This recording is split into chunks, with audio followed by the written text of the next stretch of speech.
Hi, I'm Tommy Moore from the Bartitsu Lab, and in this video I just want to talk about micro optimizations. In particular, I'm going to be looking at palm strikes. Now, many of us in combatives, martial arts, whatever, we really espouse and promote palm strikes because they're typically safe, gross motor, easy to retain, yet they don't require as much maintenance as boxing. So a lot of us, we tend to teach these babies all the time. Now, one of the things that I've started to move towards when it comes to palm strikes is for many people, when they're palm striking, boosh, like so, bang, bang, bang. One of the problems with having the hand like so is that it leaves a relative gap for the throat and the jaw. Now, if I'm striking you, especially preemptive, if I spaz, you spaz. As soon as I flinch, a sympathetic reflex will likely happen with this dude. And he might be stronger, fitter, faster, he might get there first. This happens. If I strike with my palm like so, there's a good chance, let's say he spazzes and he's got a screwdriver, or he's got a blade of some kind. I will trade a palm strike to the face to a screwdriver in my throat. Bad trade. Even if it's a punch that he throws, and he's got a better, stronger punch perhaps, boom, I trade a palm strike to the face to his best wing-in shot, right on my jaw, lights out. So one of my favoured micro-optimizations is to essentially cant the hand to 45 degrees. Now the reason I would do this, let's say I'm palm striking Bob. If I go at 45 degrees, my upper shoulder and the upper portions of my arm naturally raise. Now yes, you can practice raising your shoulder as you do a normal palm strike, but that is a learned motion. Soon as you go 45 degrees, like so, bang, this happens naturally. And what have I done? By doing that, what have I gained?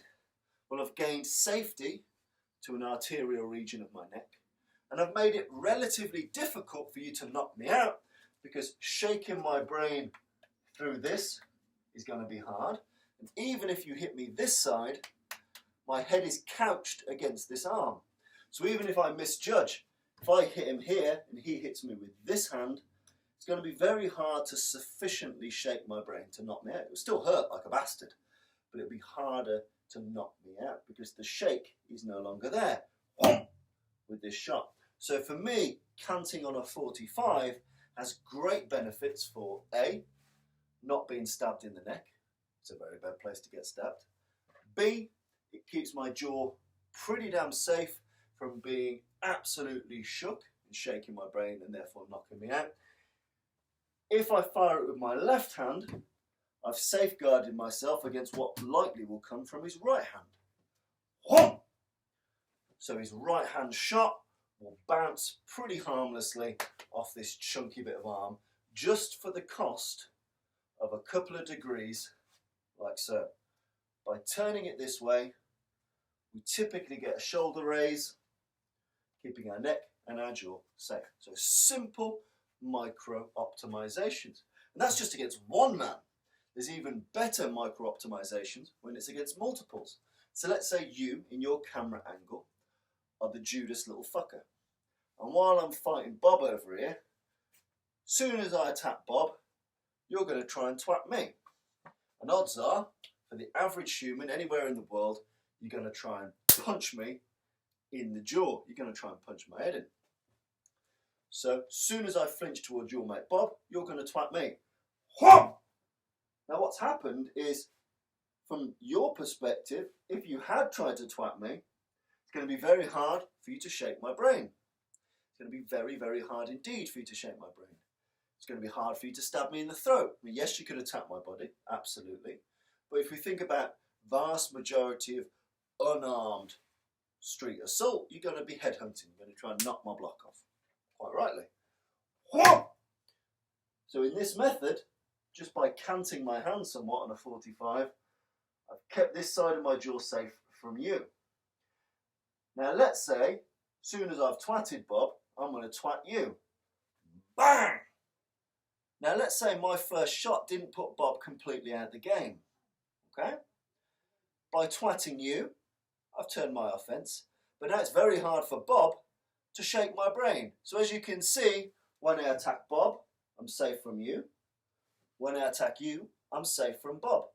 So just at the cost of changing some small elements of that initial palm strike, I've kept myself pretty safe from blades and very safe from concussive impact.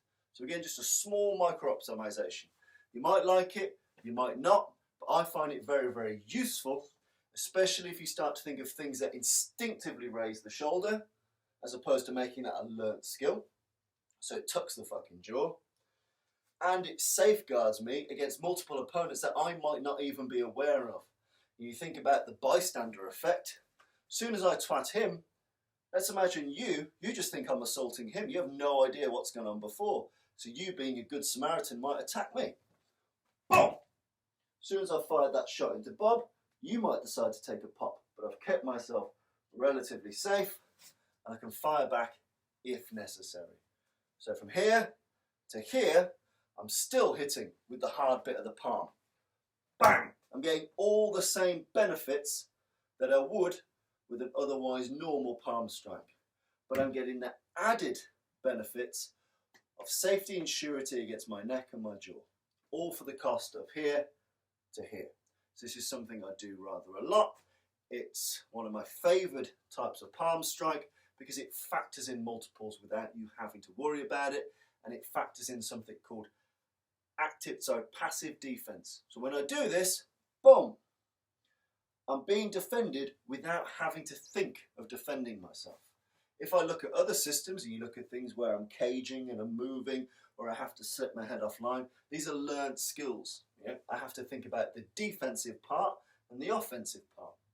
If I just count my palm strike, I will naturally get some very, very, very good coverage. So for me, it's one of my favoured types of palm strike. There are many, you know. I love chin jabs, I love tiger claw style strikes, but if I'm looking for a preemptive early doors palm strike, being counted is really, really important to me, and it's something I'm experimenting with. So practice, give that a go, straightforward, see where the gaps in your protection may be, somewhat canted.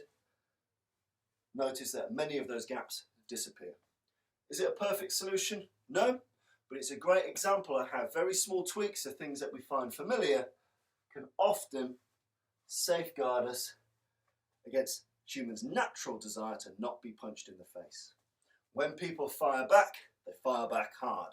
So be ready and have this to keep yourself safe so that you can stay in the fight longer, you can sustain any damage that might be coming your way, and you can move through it.